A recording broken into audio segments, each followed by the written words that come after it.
Morning.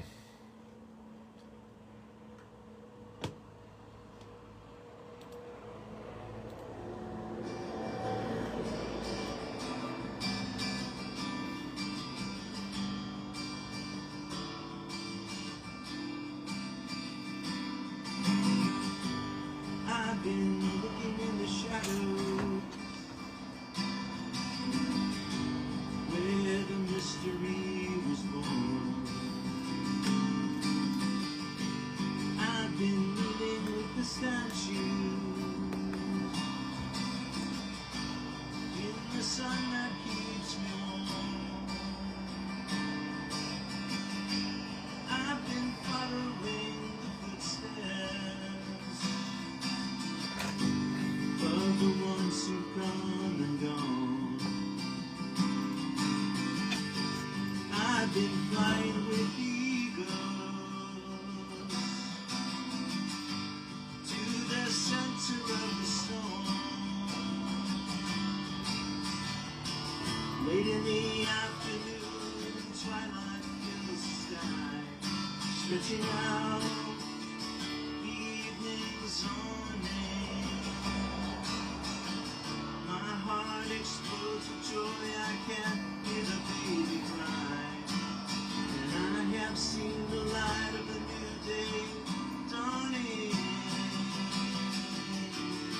As below, so above. Warrior of love.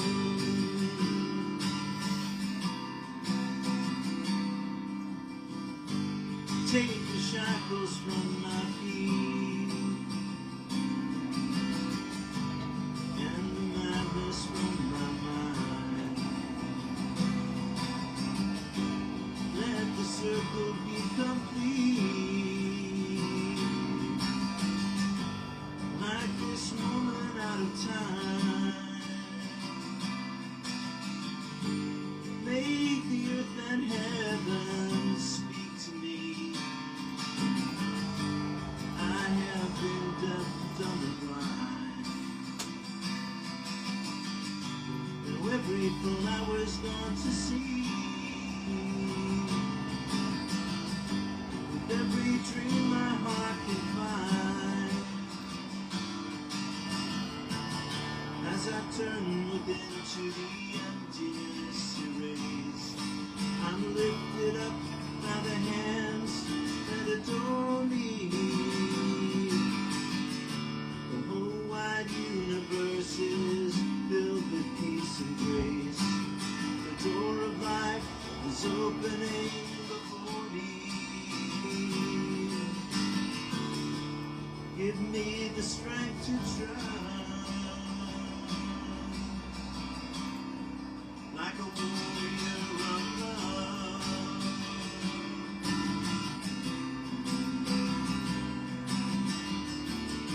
On a silent hill where life and death collide, between the past and the present moment's glory. For every questing heart the path is lit from inside, and all the rest of it, just your story, your story. You are alright, much more than enough. You're a warrior of love, warrior of love.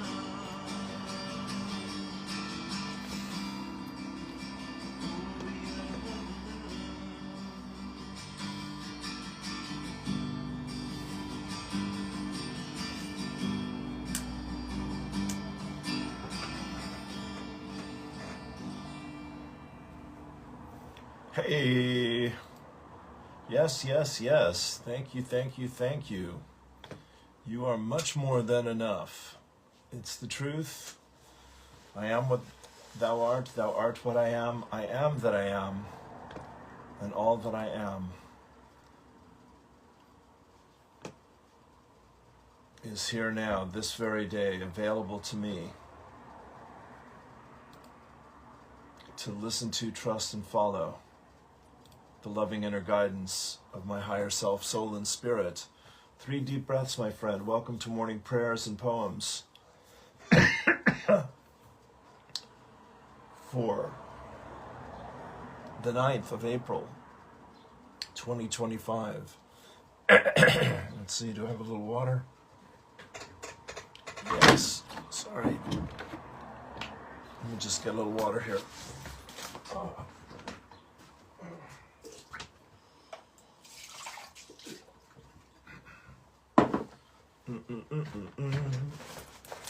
Oh, it's a good day. It's a good day for a good day. Thank you.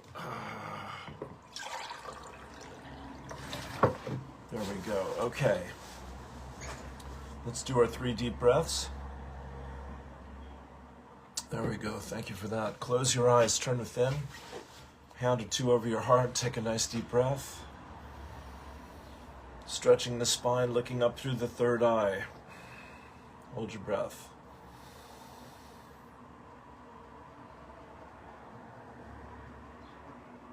And let it go.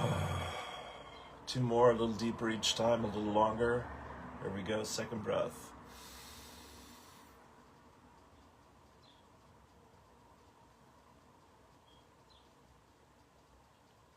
Let it go. Stretching, reaching, remembering. 3rd, last deep breath.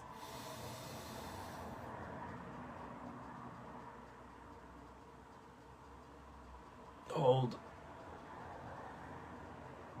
Hold. Hold. Let it go. Thank you, thank you, thank you. I am presence, and I am one with my Father, Mother, God. I am also one with the I am presence of every man, woman, and child on earth, the entire company of heaven, the elemental kingdom, the angelic kingdom, and Gaia, Mother Earth. I give heartfelt and sincere thanks for the sacred gift of my life and of life itself.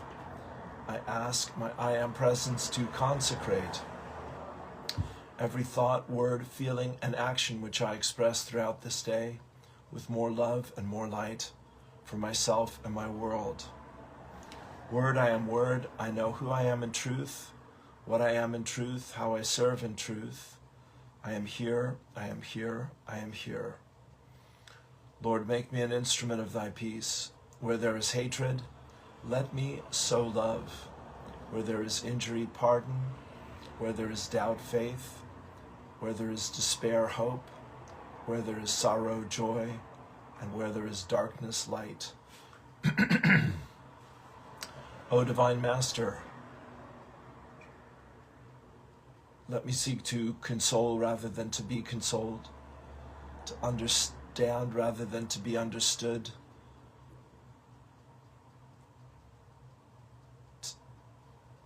to give rather than to receive, for it is in giving that we receive, it is in pardoning that we are forgiven, and it is in dying that we are born to eternal life.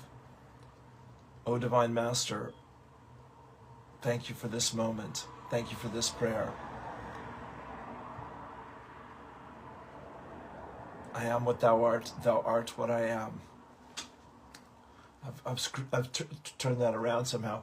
O cosmic birther of all radiance and vibration, soften the ground of our being and carve out a space within us where your presence can abide.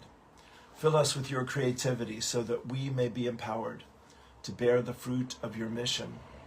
Let each of our actions bear fruit in accordance with our desires. Endow us with the wisdom to produce and share what each being needs to grow and flourish. Untie the tangled threads of destiny that bind us as we release others from the entanglement of past mistakes. Do not let us be seduced by that which would divert us from our true purpose, but illuminate the opportunities of the present moment. For you are the ground and the fruitful vision, the birth, power, and fulfillment, as all is gathered and made whole once again, and so it is.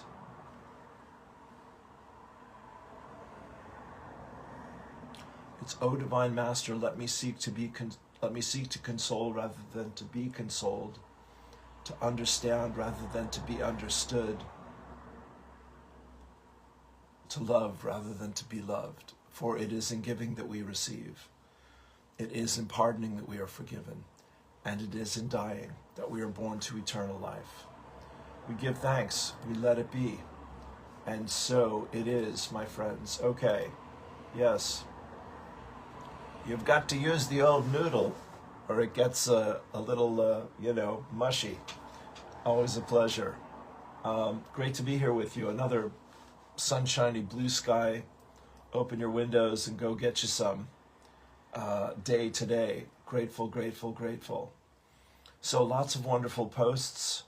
And the big announcement here for the moment is the publication of the 9th edition of Frequency Minded magazine from my dear friends Ian Morris and Fallon Morningstar. I'm not in this edition, but I've been in many others. It's a great resource. It's a great project, and it you can subscribe for free. And it's just a great place to get inspired and educated.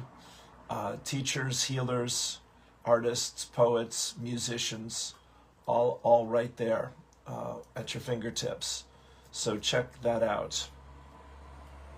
Check it out, baby. All right. Let me start here with Abraham. Well, let me start with the course. My holy vision sees all things as pure. Lesson 263. I was on the call today, which felt wonderful. Mia and Yvonne and Emma and Sandra and myself. Father, your mind created all that is. Your spirit entered into it. Your love gave life to it. And would I look upon what you created as if it could be made sinful? I look upon what you... I would not perceive such dark and fearful images. A madman's dream is hardly fit to be my choice, instead of all the loveliness with which you blessed creation, all its purity, its joy, and its eternal quiet home in you. And while we still remain outside the gate of heaven, let us look on all we see through the holy vision and the eyes of Christ. Let all appearances seem pure to us, that we may pass them by in innocence and walk together to our Father's house as brothers and the holy sons of God. Take a deep breath. Here is Abraham. There is no shortage, and any attention to shortage of something wanted will always produce negative emotion within you, because your guidance is letting you know that you have strayed from your broader, basic understanding of abundance and well-being. Whether you are focused upon the shortage of money, or seeing yourself as having only so many years to live, and so each day that is expended is one day closer to the end of your years, that feeling of decline is contrary to your broader understanding of the eternal nature of your being. Zowie. Brilliant. Okay, and Eileen Caddy. That was gorgeous. Thank you. All of that. What a feast. What a joy to share all this with you. Guidance for April 9th. You cannot build a mighty temple without solid foundations. You cannot build the new heaven and new earth without love. Love for one another and love for me. Love starts in the little things in life and spreads out from there. Sow seeds of love wherever you go, and see them grow and flower and flourish.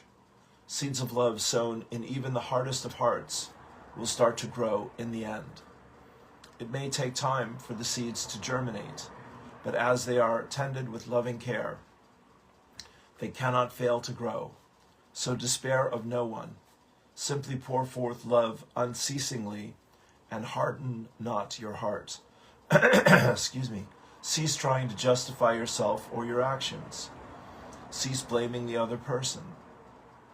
Search your own heart, sort yourself out, and find perfect peace of heart and mind.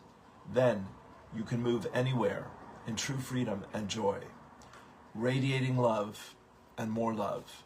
There can never be too much love. Let it flow freely. Take a breath into that. Absolutely beautiful. Shelley, good morning.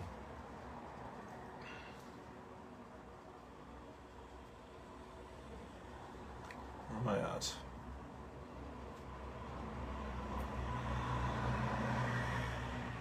So a little Seamus Heaney and John Moriarty story here.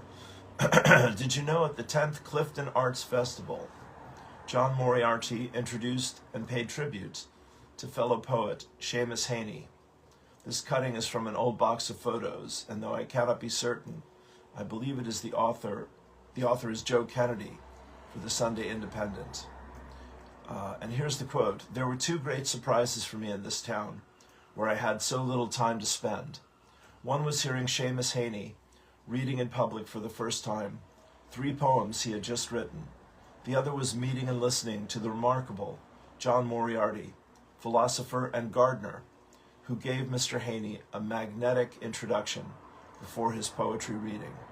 Mr. Moriarty, a Kerry man, appears to me to be a poet with a profound love and knowledge of the wild creatures of the air and the ground, who, I am led to believe some years ago, walked away from the groves of academy in North America to return to the real world of a last, partly wild place on this Atlantic island. He is clearly a man with a story to tell, but I have a sneaking and admiring suspicion that he would find it all rather boring to do so. Okay, so there's a link there for that. Now it's my pleasure to share this poem written by Michael Boyle. Let's see. Let me see where I'm going here. 1 second. Okay, that's a newspaper clipping. All right, good to know.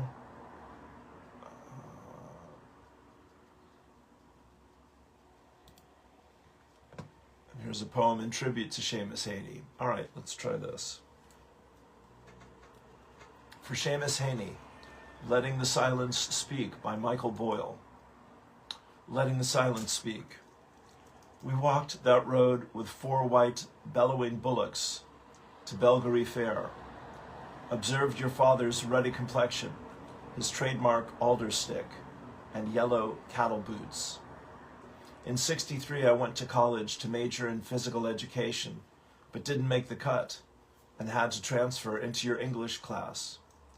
You never walked, but strode the room in a too small chalk dust gown, your signature neat shirt and tie, brown suit, battered briefcase. You were the poet fella from Bellaghy with black hair, leather elbow patches on a Harris tweed sports coat. You observed my first teaching practice.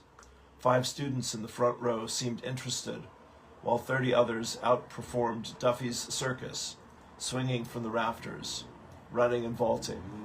You saw I'd made a cat's breakfast of it all.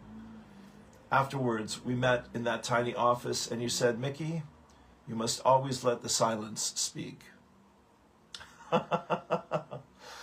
That is gorgeous. Michael Boyle, the poet, is a native of Lavey, Derry, Ireland. Excellent. Thank you, Michael. Okay, there you go. Today is full of wonderful surprises, my friends. That was lovely. A nice picture of Seamus Heaney. I can remember when I lived in John's house, I had a picture of Seamus above his obituary. Was on the front page of the Guardian. The English paper. Yeah, and was in place of pride for quite some time. David Manning. We'll get a couple chaps here for a change. Yeah. He says, towards the end of the 90s, I found myself in a castle on the west coast of Scotland, battering stacks of telephone directories. Remember them? With a piece of heavy rubber hosepipe. I was on a rage workshop, designed to get you in touch with deep rage locked in the body and move you through it. It worked. It was powerful. It worked. Where am I? And was a powerful. It worked and was a powerful event. Thank you. During one of my exhausting times on the mattress, being witnessed in my rage, I had an experience that took me by surprise. As I screamed and shouted and hammered the pile of directories till confetti pieces floated in the air, all of a sudden I was out of my body, looking down on David, exorcising his rage. From the vantage point above, this is amazing, from the vantage point above, I realized I was holding hands with Margaret and Eric, my parents in this life, both dead at the point, and the reason I was attending the Rage Workshop. They looked like happy, healthy, radiant versions of the people I knew. As we held hands, I saw them differently, as two of my greatest friends in all of eternity. We stood in whatever dimension we were in a triangle formation, looking at each other with deep appreciation and love. I understood that they had behaved in ways that I needed them to in order to help me reach the understandings I needed to access. They played their roles to perfection, and in a sense, sacrificed their very great potential in order to give me what I needed. The experience profoundly impacted how I viewed life. I still had anger to deal with. That wasn't wiped out, but I could never again blame them for the life I had. Deep. Of course, deep stuff, touching, very moving. As I write this, I am back in the town I grew up in, the place of my birth. I am here on a retreat of sorts, a very quiet inward time. The weather is spectacular, and I am out on the beaches and coastline, meditating with stones, and in woodlands, swimming and walking, all in places I frequented as a child. Shamila, good morning. This morning I woke early with some grumbling pain in my pelvis. I dropped in to do some energy work. Quickly I moved through layers, teenage angst, needing to fit in, abandoning myself to do so. It fell apart easily as I watched, and I dropped deeper. I found myself in a pre-verbal state. Energy had locked into my pelvis, energy of strong resistance. I had made fundamental decisions not to show up for this life. As an infant, I had decided I hated it here and wasn't going to stay.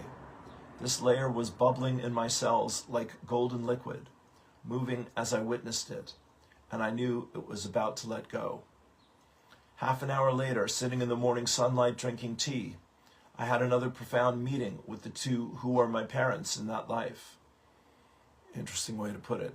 This time as shimmering fields of light, softly wrapped in a gauze-like layer that was reminiscent of who they had been. Nothing was said, just an understanding and a deep acceptance. It was done. I fully accepted this life, without reservation. This is great. Sometimes, quite often actually, I am totally amazed at the multi-layered, multi-dimensional nature of our being. Decisions made early, valid decisions based on harsh experience, can hold enormous power. The level of self-sabotage and crazy reluctance to incarnate that I have lived has been bewildering and quite extraordinary. Over many years I have whittled it down, worn through the layers, and life has smoothed itself, become reasonably happy and productive. We are in a major reset point for much of humanity. The astrology of this time points to that. More about that in a moment. It isn't a moment that you might miss, but it is this time we find ourselves in. The astrology of this time points to that. It isn't a moment that you might miss, but it is this time we find ourselves in. Life moved me back to my point of birth for this time. As I drew closer, I felt its significance and knew I needed it as a retreat. The work we did last week is in being held by the earth is a fundamental part of this reset, and in a very real sense allows for my experience today. How is this reset point showing up for you? Are you able to show up for it? The recording of the event where we explore these energies is available on the link. Sending much love, David. Thank you, David. I will check that out. That is really helpful. Really brilliant. Wow. Today is full of wonderful surprises. Fantastic. Yeah, and here's, and Ian's sharing a poetry. It's himself and 3 other guys. So here's my theme for the day. Yeah, the Divine Masculine. Thank you, thank you. Here is the wave spell to shift gears for a moment. Do I have anything else to say about that? Well, you know, vulnerability is our superpower. And I can relate to a lot of what David just spoke about there. You know, big anger with my parents, my dad leaving, and then dying in short order in my teenage years. And my mom and I doing this codependent dance after his death for decades. You know, poor boundaries and getting in each other's way and saving and not really helping, you know, over and over again. And that seemed to do no good for my 2 younger sisters, who I haven't spoken with except for my trip to the hospital 2 years ago, in quite some time. So yes, there's a lot to look at there. Yeah, and on we go, my friends. Yeah, thank you for that. So David, what a powerful blessing. There are a lot of Michael Abramson. There are a lot of Tom Medina. There are a lot of conscious men out there striving to hold that sacred space for other men on the path. I appreciate every one of them, and would love to get more involved with the men's work again. That would be brilliant. I hear that calling. Okay. On another note, Yellow Electric Warrior, from the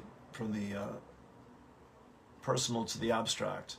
We're in the wave spell of White Wizard, which are the energies of this time. I'll talk about the Lost Octave and the two Robs yesterday, the 3-hour interview that I fell asleep for about an hour in the middle of.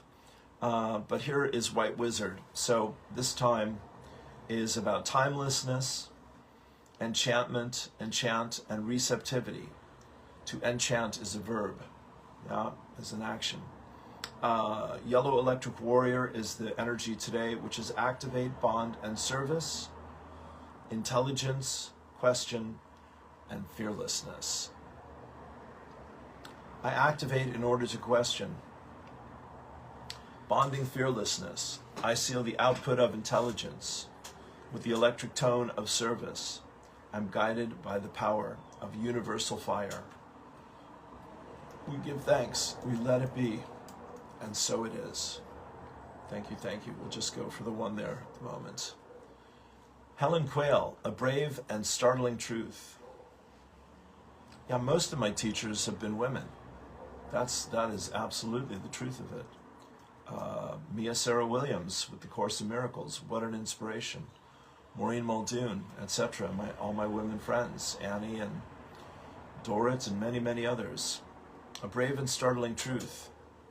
We, this people on a small and lonely planet, traveling through casual space, past aloof stars, across the way of indifferent suns, to a destination where all signs tell us it is possible and imperative that we learn a brave and startling truth.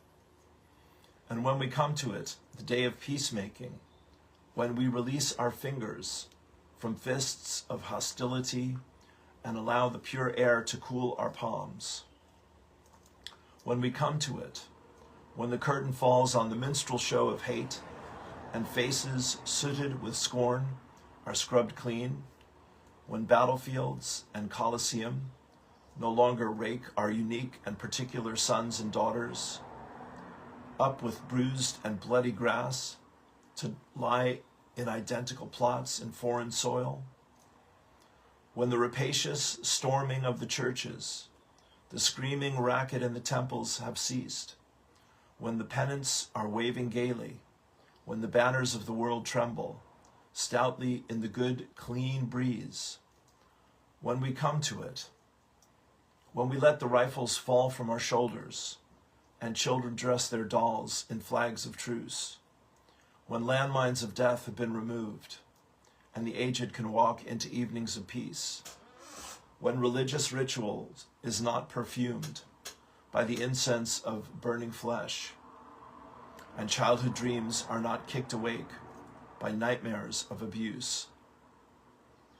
When we come to it, then we will confess that not the pyramids, with their stones set in mysterious perfection, nor the gardens of Babylon, hanging as eternal beauty in our collective memory, nor the Grand Canyon, kindled into delicious color by western sunsets, nor the Danube, flowing its blue soul into Europe, not the sacred peak of Mount Fuji, stretching to the rising sun, neither Father Amazon nor Mother Mississippi, who, without favor, nurture all creatures in the depths and on the shores. These are not the only wonders of the world. When we come to it, we, this people, on this minuscule and kithless globe, K-I-T-H, kithless globe, who reach daily for the bomb, the blade, and the dagger, yet who petition in the dark for tokens of peace. We, this people on this mote of matter, in whose mouths abide cankerous words, which challenge our very existence. Yet out of those same mouths come songs of such exquisite sweetness that the heart falters in its labor, and the body is quieted into awe. We, this people on this small and drifting planet, whose hands can strike with such abandon that in a twinkling life is sapped from the living, yet those same hands can touch with such healing, irresistible tenderness, that the haughty neck is happy to bow, and the proud back is glad to bend. Out of such chaos, of such contradiction, we learn that we are neither devils nor divines. When we come to it, we, this people on this wayward floating body, created on earth, of this earth, have the power to fashion for this earth a climate where every man and every woman can live freely without sanctimonious piety, without crippling fear. When we come to it, we must confess that we are the possible, we are the miraculous, the true wonder of this world. That is when, and only when, we come to it. Maya Angelou.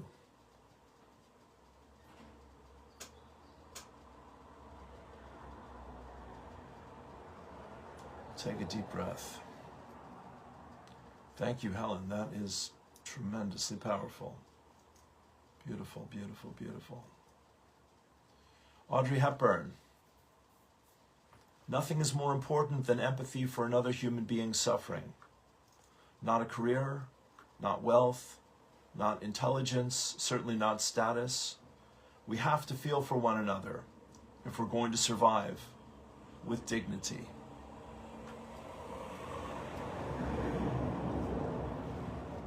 We are deep in the woods, my friends, this morning. There is wisdom flowing out like a fountain here. Thank you. Let me see if I can get this. Yeah. Here's a little Vicky Keating, mostly about growing up in the 70s in Cope County, Cork, Ireland. Bless this mess. She's Got Notions, episode 18. She says, I am brilliant at mess. World class. If there was a doctorate conferred for mess, clutter, and general mayhem, I would be a recipient. Victoria Keating, Doctor of Mayhem. People would be calling me for advice on how to introduce more mess into their lives. My bestseller would be titled, Chaos is the New Clarity, a guide for reclaiming the lost treatise of our lives. The inevitable podcast could be called Missing This Mess? Rewilding Your Home with Mess and Mayhem expert, Dr. Victoria Keating, PhD. A, B, C, D, E, F, W. It would be broadcast from atop the glorious pile of clothes, books, and notebooks that currently adorn my bedroom floor. Is it wrong that I want to hear that now? She gives us a picture of her lovely messy bedroom floor. Chaos is clarity. I predict that's where the next lifestyle trend will go. Fuck minimalism. Bless this mess like please. Down with that sort of thing. It makes me think of Winston Smith in Orwell's 1984. Winston, at great risk, bought a glass paperweight, and it was his only personal possession. It was to be carefully hidden from Big Brother. It was a relic of the old life, a connection to a shared humanity. And humor me here, but could the need for mess be a need for connectedness? I do find tidiness very pleasing. Yesterday I tidied the living room, even washed the floor. I enjoy doing it on some level. I enjoy seeing the daffodils I rescued from brambles in the garden, sitting in my nearly cleared table alongside a glowing lighted candle. There is something beautiful in it. I mean, it isn't as if I never clean. I seem to be constantly doing with household things. We don't have a dishwasher and we cook most things from scratch.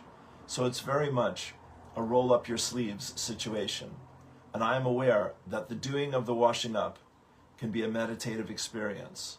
I know this, and I love contemplating the serenity prayer on the plate hung above the sink as I bubble and scrub. It's true that so many creative ideas come in these moments, but after the millionth teaspoon has been washed and my back is aching, it's just drudgery. God grant me the serenity like, the mad dash to come, that's your cork right there, the mad dash sticking like at the end of every emphatic sentence. The mad dash to clean came from the threat of a visitor, and not someone I'm comfortable being messy around. That's on me. The dash included sweeping the entire contents of the sewing table, on which I have never sewn one thing, into a key co-op plastic bag, which has now joined the hallowed halls of my bedroom floor. And there's her serenity prayer plate. God grant me the serenity to accept the things I cannot change, the courage to change the things I can, and the wisdom to know the difference. One of my favorite charity shop finds, the serenity plate. It said that the state of your surroundings reflects the state of your mind. In my case, that's certainly true. In fact, my house is far more ordered and tidy than my mind. My mind can be a dangerous neighborhood. I have realized over time, and it's been pointed out to me by professionals, that perhaps I do not possess the executive functioning thingy that oversees and manages and prioritizes what's important. That order in which tasks should be completed, how long they should take, the steps that are needed in order to get tasks done. A recent revelation has been that I don't need to write in order, and I'm more likely to write without this pressure. I can just write an idea, then paragraph it out, then copy and paste. I'm going to keep it like this forever. Picture of her beautiful, clean, flowered, candles lit table. She says, and speaking of a messy mind, it can seem that I miss more appointments than I make. I'll attest to that. Vicky and I tried to get together for 6 months, off and on, and we finally managed last week. So this is divine timing, sharing all this. And speaking of a messy mind, it doesn't matter whether the appointment is musical or medical. There is no hierarchy, it would seem. Prescriptions run out, I forget to order them. I'm wondering why I'm feeling strange, and then I remember. Time seems like a different thing on different days and in different scenarios. Can time be an individual experience? Oh my, yes. And whose bright idea was it to standardize time anyway? Well, in fact, it was Sanford Fleming, a Scottish-born Canadian immigrant. While traveling in Ireland in 1876, Fleming missed a train because of a mistake between PM and AM written on the timetable. This moved him to write his wonderfully alliterative Terrestrial Time, all about making the trains run on time because that's what's important. I'm very glad to report that in 1896, when writer J.M. Synge, who created Peter Pan, was living on an Aran island of... J.M. Synge is Playboy of the Western World. Was living on an Aran island of Inishmaan. Fleming's one-size-fits-all time still had not put in an appearance. Synge's tea, requested for 6 p.m. daily, was often brought 3 hours early, depending on the direction of the wind and the shadow cast by the open door on the stone floor of the cottage. So I am in very good company. I'm skipping ahead here. These are the suggested steps. Ensure that you, 1, get mental enhancement like OCD. All right, sorry, I have to back this up. Having many thoughts at once all the time that are all climbing over each other for attention can be a tad distracting. It is an habitual thing of naturally leaning towards the shinier, more interesting thing than having to do just ordinary things. Isn't the real beauty there after all? So, in my role of Victoria Keating, Doctor of Mayhem, I would get asked a lot about what we can do to bring more chaos into our lives, how to teach our children to be more chaotic. These are the suggested steps. Ensure that you, 1, get a mental enhancement like OCD, ADHD, depression, psychosis, or whatever you're having yourself. 2, have access to a fairly hefty amount of personal trauma. This can be anything from abusive relationships to cancer, eviction, multiple car crashes, mental health issues, extreme violence, whatever the best quality trauma you can access outside of a full-on war zone. Our certified organic trauma bundle is a great starter kit, and it's available here at www.mayhemnow.com. 3, are overly sensitive to world events. The more they disturb you, the better. If they make you distraught and keep you awake at night, you're on to a winner. 4, poverty is a huge factor in trauma. This aspect of trauma is our most sought-after product and is only available to our Gold Circle members. It is essential to really get the most immersive experience of trauma. 5, wetting the bed as a child and teenager is also an asset. 6, being shy as a child and teenager helps. Being artistic and being told that you're weird would be optimal. I would also recommend that one be bullied as a child and exploited as an adult. These measures all help enormously in the acquisition of trauma. And finally, 7, addiction.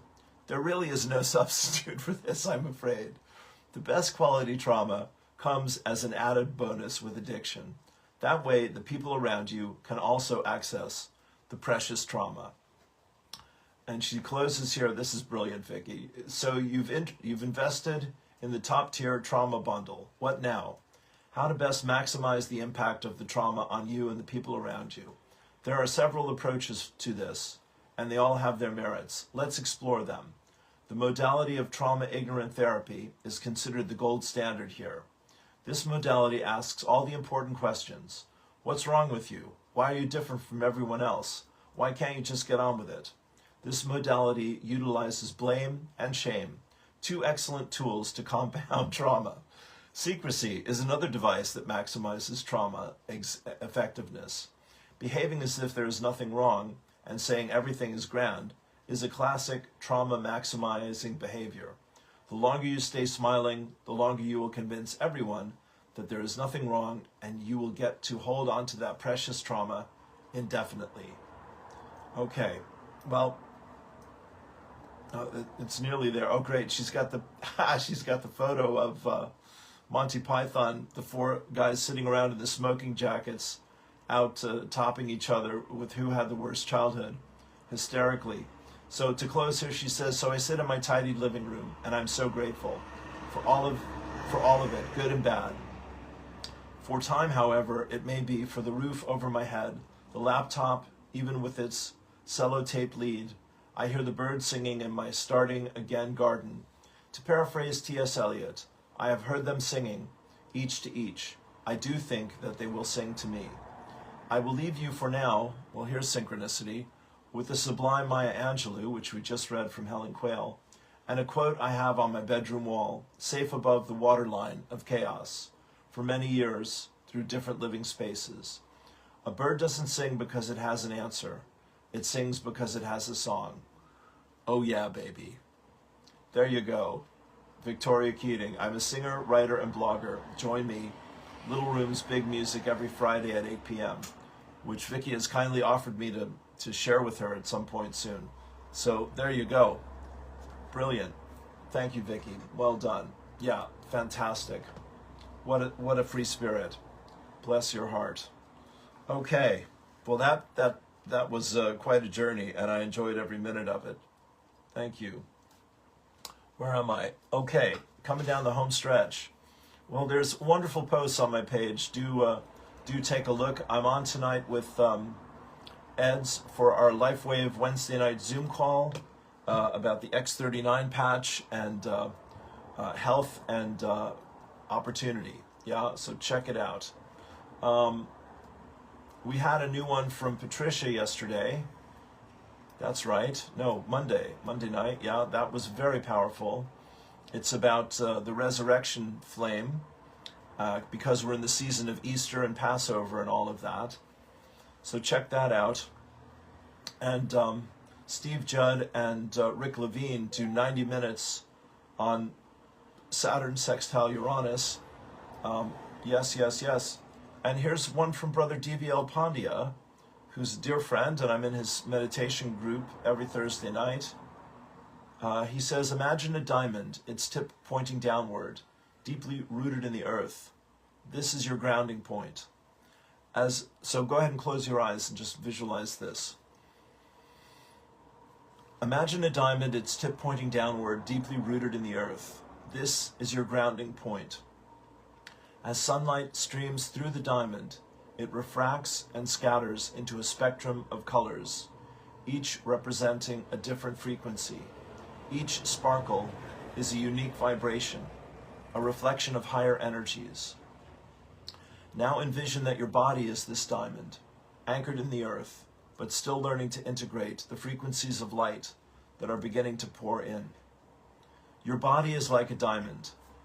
Your body, like the diamond, is not yet fully attuned to the intensity of these incoming frequencies.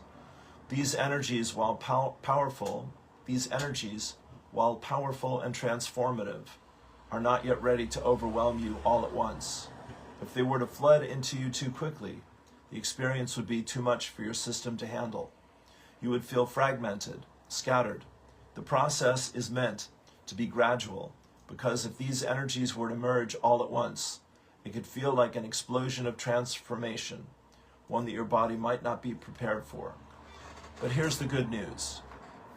The integration will not stay slow forever. As you continue to open and evolve, this process will accelerate. What feels like a slow progression now will quickly shift into a rapid unfolding. In the meantime, focus on the things that bring you joy. These moments of happiness, like a steady anchor, help you to stay grounded as you receive and integrate these higher frequencies. The more you embrace what brings you lightness, the easier it becomes to align with the energies that are coming in, allowing your transformation to unfold smoothly and in balance with the earth. Take a deep breath. DVL Pandya. So DVL's group is called Hands of Light, and it's free. It's donation now, but you're very welcome to check it out for free. And it's Thursday at 8 p.m. from the UK. And if you're interested, just give me a wave and we will do it. Removing density with your heart light. We'll finish up here with Tim Wilde.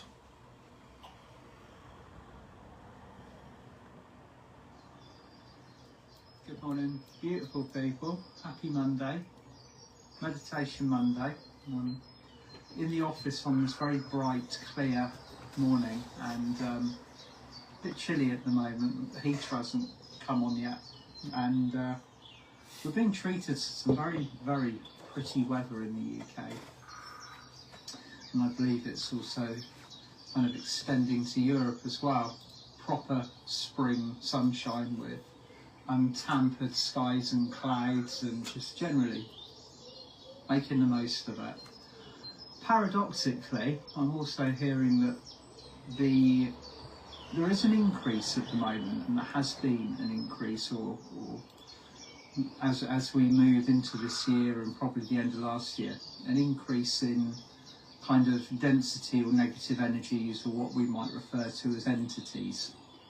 And this is, again, part of, it's not exactly what I'd call a design flaw, but it's part of what's occurring at the moment with the increase in the light, the breaking down of the old structures. It has a natural tendency to release or let go of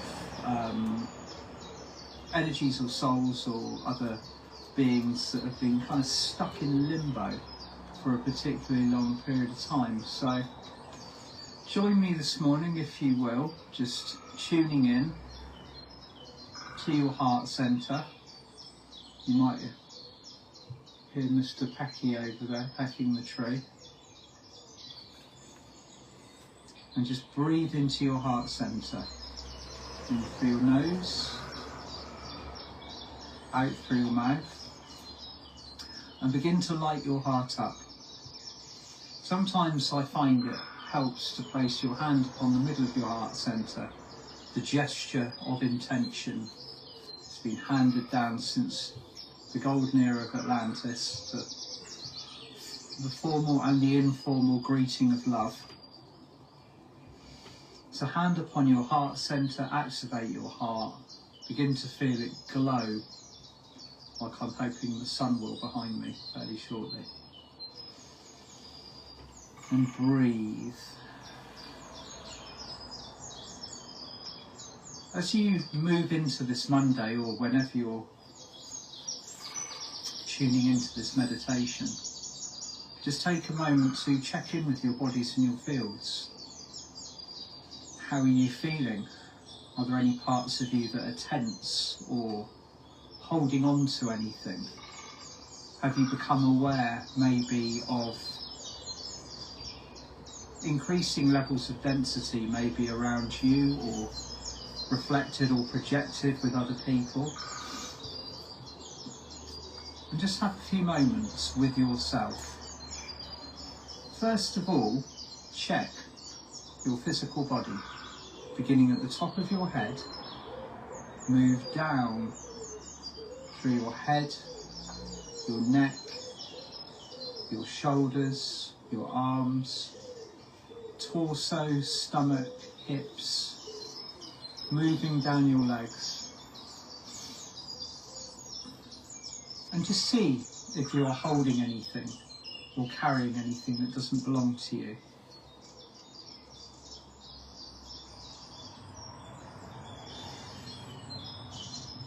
And then do the same with your mental body, your thoughts. Quite often you might become aware of an intrusive energy by your thought patterns or your structures changing. You might have an overwhelming kind of sense of negativity or a flow that is not normal for you. Just check in with your mental body now.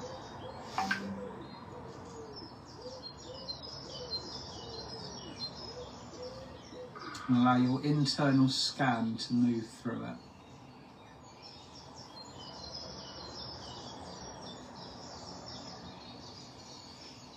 Then moving into the emotional body.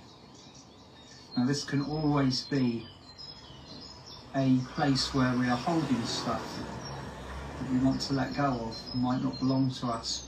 Others, as they're going through motions and changes, will quite often project their energy outwards, and we will receive that as, sometimes we perceive it as an attack or something that wasn't intended for us, but we still pick up anyway. Just scanning again through your emotional body. Do you have anything in there that doesn't belong to you, or if it does belong to you, do you wish to hold on to it, or do you wish to let go of it?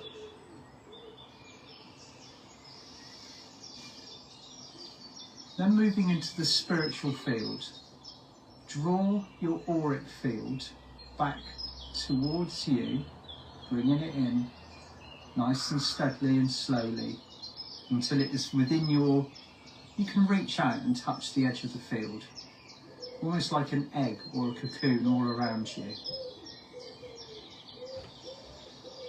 And begin to let the vibration of your heart, the golden core of your heart centre, begin to pulse outwards through your bodies and your fields. Ask your heart to remove anything with love that does not belong to you. First of all, see the golden core of your heart centre igniting fully, and then beginning to spread outwards with every breath. And that's the heart vibration from the centre of your heart, moves outwards. See anything that you might have perceived or you might even have missed, stuck within your physical, mental, emotional or your spiritual fields, being gently pushed out or actually alchemized with beautiful golden light. You might find hooks or cords and attachments, or maybe something that even resembles a little gremlin, if it's entity-based, hanging on to you. Patches or shadows or dense areas within your bodies and fields, again, that are now filling with golden light. And just continue to breathe the golden light from the core of your heart outwards, very steadily, very slowly, very gently, and state your willingness to completely release and let go of anything that does not belong to you.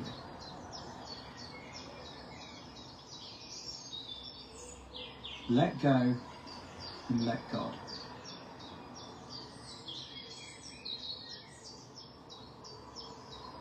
Now your bodies and fields are now filled with golden light from the centre of your heart. And just allowing the pink and the white and the aquamarine to also begin to swirl around the bodies and the fields. Feel it within all of your chakras, both your physical and your transcendent. And just relax and breathe and bathe in your own heart's light.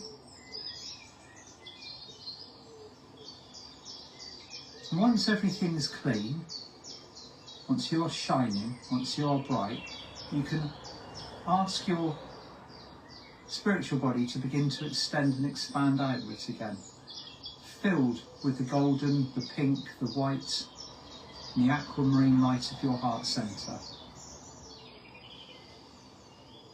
And just continue to breathe out, expanding yourself, your bodies, your fields, until you are comfortable with the radius of your energy.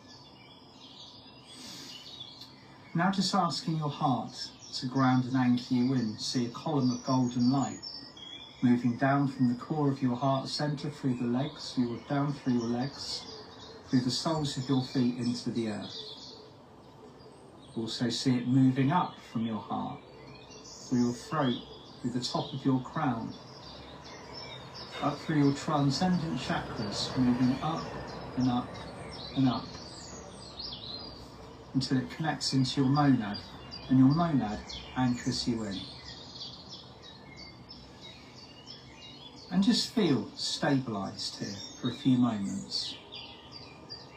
That beautiful golden light in the centre of your heart, mixed with the pink and the white and the aquamarine. And when you feel ready, open your eyes, rub your hands together. You're ready to start your day or restart your day, or whenever you may have joined me. So thank you, my lovelies. And for those of you that are joining... Okay, Timmy, thank you, thank you. Wow, went bye-bye. That was lovely. yeah, let me just do a little channeling here to finish up. Thank you for being here. Adrienne, good morning. Please share the video. Please look at the links there of ways that you can support morning poems and prayers. If you're just coming on now, you want to hear the extraordinary prayer that Maya Angelou wrote, that Helen Quayle shared with us about peace. Really powerful, really beautiful. And we had Vicky Keating do her blogging about being the master of mess. Very funny and very insightful as always. And looking forward to being with Vicky on her little rooms there at some point. Thrilled about that. And I'm on tonight with my dear friend Eds with LifeWave, the X39 stem cell patch, and opportunity. Check that out if you have interest in any of that, or please ask me. I'll gladly tell you. And I was on with Tessa and Misha watching their video this morning from Australia. And the two Robs, Rob Comer and Robert Edward Grant, did a 3-hour marathon about the lost octave and their discoveries in Egypt and the King's Chamber and all of that. And it's a whole universe, and I got really lit up by that conversation. And of course I got connected to Rob through Candace Coe, that I did a wonderful interview with her. She was a wonderful interview is what I want to say, a few weeks ago, maybe 10 days. And that just really lit me up. And we're here Wednesday. I'm on with David and Vivica for Friday weekly, and looking forward to that. Tristan Jacobson and I nearly did our interview, but that it didn't quite come together. But I'm working on that. And yeah, just have a magnificent day. Let's see what my guides can tell us here for today. Go ahead and close your eyes, turn it in, take a deep breath. Yes, yes, yes, dear friends, a pleasure. Go ahead and imagine 7 stars spiral down through time and space, touch the crown, take a nice deep breath. Let go, let go, let go, relax and release. Let the energy flow down, crown, third eye, throat, heart center, deep breath. And let the energy flow down the will center, the navel, the sacral, the root, down hips, legs, feet, and down to Mother Earth. Another deep breath. Anytime you close your eyes and open your imagination, dear friends, you're stepping outside of time and space. And this is going to be more important for you as the energies continue to accelerate and intensify, to learn how to consciously create the life of your dreams, living from the inside out, dear friends, using your physical body and your physical reality as the feedback system, as the mirror, as the echo chamber, etc., etc., the workshop, dear friends, all of that, the workplace, the playground, dear friends, absolutely.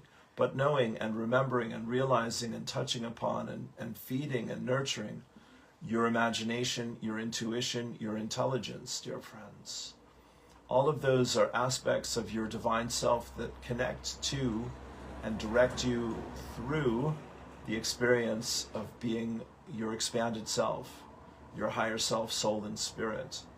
And so in the midst of this time of spiritual awakening, healing, and growth, dear friends, they all go together.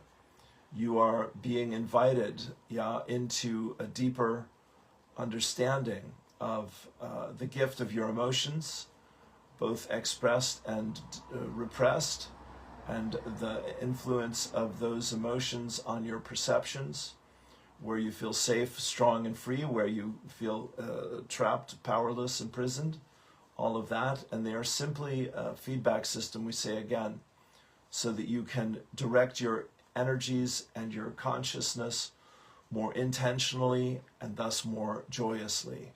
And how you know you're doing that well, dear friends, is you've got a smile on your face and everything is working together for good in your life.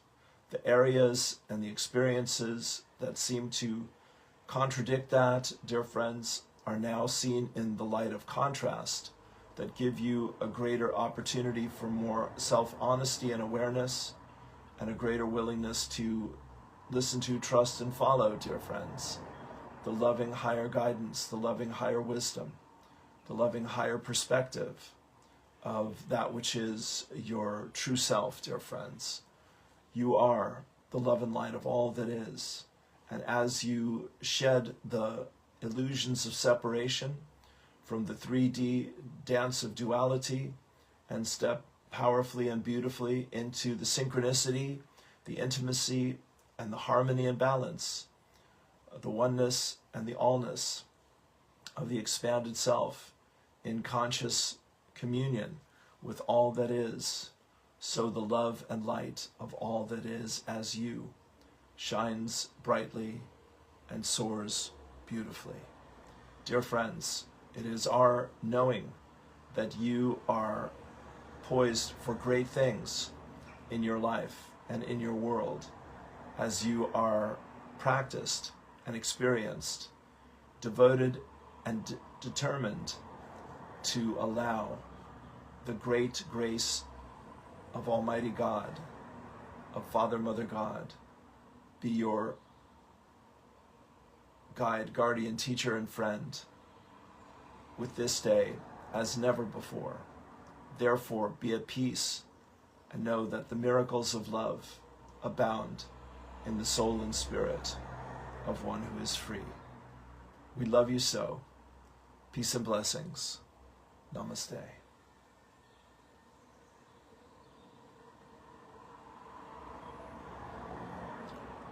Yes, indeedy. Okay, my friends, go have a wonderful day. If I can help you, please let me know. Thank you for your donations and sharing the video and support for looking at Frequency Minded Magazine, the April issue, from Listening to Smile, which is on my page there. And LifeWave at 8 o'clock Ireland time, or the LifeWave Team Ireland Facebook group. Lots of information there. That's on my page. And my Substack for folks that are not on Facebook. And another way to share the message. Substack is great. It's great for freedom of speech, which is one of the reasons I got drawn to it.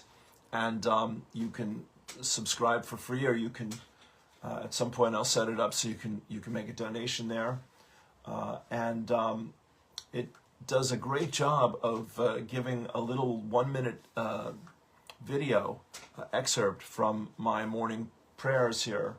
That's a wonderful thing to share with people that I can put on Instagram and send out as an email and things like that. So yeah, things are lighting up big time. So thank you. Peace and blessings. Have a wonderful day. Thanks, Adrian. Peace.